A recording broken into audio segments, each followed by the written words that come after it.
Most people don't intend to destroy their own lives, it usually happens through a series of small, barely noticeable decisions. There is a harsh reality many ignore about married women: their vulnerability to temptation doesn't come from weakness or a lack of values, but from basic human nature. No one suddenly decides to betray everything they have built. Instead, it unfolds gradually, through casual conversations, brief moments of connection, and the quiet thrill of attention from someone outside the marriage. Over time, these seemingly harmless interactions begin to chip away at personal boundaries, a process psychologists often describe as a slow erosion. Step by step, thought by thought, until one day she no longer recognizes who she has become. This raises an important question: why do some married women become so easy to lure in, and how do they justify it? Now let's get started. 1. The unspoken void: why some married women seek external attention. As Helen Mirren once noted, a strong marriage depends on true partnership.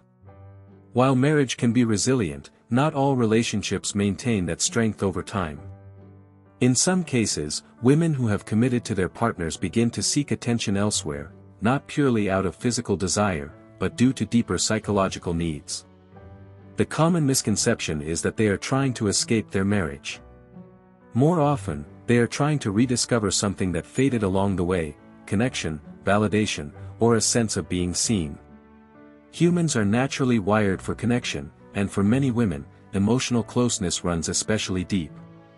Early in a marriage, that connection feels vivid and exciting: late-night talks, meaningful glances, and the sense of truly being seen can be almost intoxicating. But as time passes, routine often replaces that intensity. Conversations change from meaningful exchanges to practical matters like chores and responsibilities. Passion can slowly turn into obligation, and in the process, she may begin to feel overlooked or invisible. That's where the real risk starts to emerge. Relationship expert John Gottman points out that the greatest threat to a relationship isn't constant conflict but emotional neglect. When a woman no longer feels cherished or valued, she may, often unconsciously, start looking elsewhere for that sense of recognition. As Mitch Albom once said, people will go to great lengths to escape loneliness, even if it costs them their sense of self. A small moment, a compliment, an engaging conversation, or simply being listened to, can suddenly feel incredibly powerful, like a breath of fresh air after a long emotional drought. Marriage tends to bring stability and predictability, which are important, but they can also reduce excitement. Psychologists refer to this as the Coolidge effect, where newness sparks attraction. When life begins to feel repetitive, even a brief encounter with something different can feel thrilling. This doesn't necessarily mean she has fallen out of love or has bad intentions; it often reflects a longing to feel desired again. Scott Fitzgerald captured this idea well: feeling alive in love isn't just about being together but about being chosen repeatedly. When a woman feels pursued or admired, it can reconnect her with a version of herself she hasn't felt in a long time: confident, vibrant, and attractive. Another factor that often goes unnoticed is the loss of personal identity. After marriage, many women find themselves defined by their roles: wife, mother, and caretaker, rather than as individuals. Over time, their sense of who I am can become overshadowed by who I am to others. Before marriage, she may have been seen as independent and multifaceted, with her own passions and identity. Afterward, those roles, while meaningful, can feel limiting. When that sense of individuality fades, she may seek interactions that help her feel like herself again. And sometimes, those moments of rediscovery come through attention from someone outside the marriage. 2. The justification game. People rarely decide outright to betray their relationships. Instead, it unfolds gradually, shaped by quiet internal reasoning long before any visible action takes place. When a married woman begins drifting into emotionally or physically risky territory, it is often the result of subtle mental changes rather than a single conscious choice. At the core of this is the need to escape guilt. Guilt can feel overwhelming, so the mind looks for ways to soften or erase it.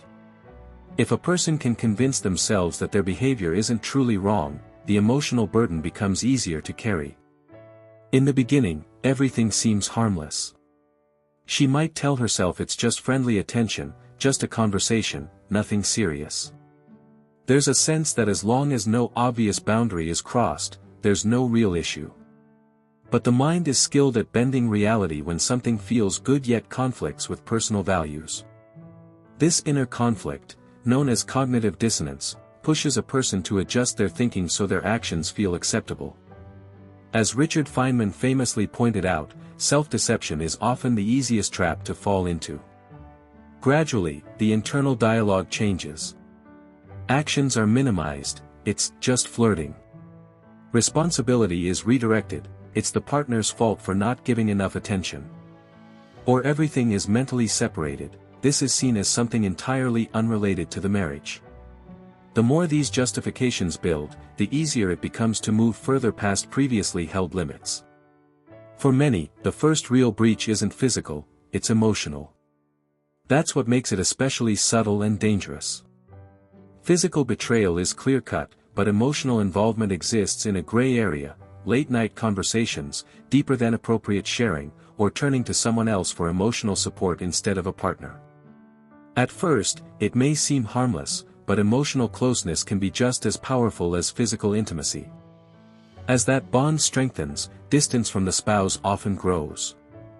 A strong warning sign is secrecy. Once things are hidden, messages, conversations, feelings, the boundary has already begun to erode, even if nothing physical has happened yet. The most significant turning point comes with the mindset of entitlement, the belief of, I deserve this. At this stage, the behavior is no longer questioned but justified. Past sacrifices, unmet needs, or feelings of neglect are used as reasons to validate the actions. What once might have felt wrong now feels earned or even fair. When someone reaches this point, the emotional connection outside the marriage can begin to feel more meaningful than the relationship itself.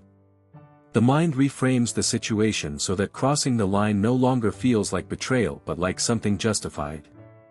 And once a woman fully believes that, it becomes very difficult to stop. Ultimately, the issue isn't about weakness or lack of morals. It's about how easily the human mind can rationalize what feels good. It begins with small, seemingly harmless excuses, but over time those justifications can lead to choices that are hard to reverse. 3. The breaking point. Habits often feel harmless at first, but over time they can quietly tighten their grip until they're difficult to break, a truth captured by Samuel Johnson. In situations like this, there comes a defining moment when things change from harmless to real. The line between just talking and something deeper disappears, often without clear awareness in the moment. Psychology refers to this as the threshold theory, the idea that people who once believed they'd never cross a line eventually do, because the biggest hurdle is the first step. That first questionable message, the first innocent meeting, or the first moment of physical closeness that isn't resisted, these are the turning points. Once that initial boundary is crossed, repeating the behavior becomes easier. As Aristotle suggested, repeated actions shape who we become. Over time, what once felt wrong starts to feel routine.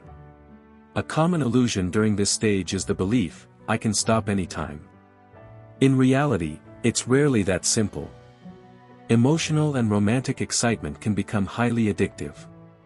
Research shows that attraction activates reward systems in the brain similar to those involved in substance addiction.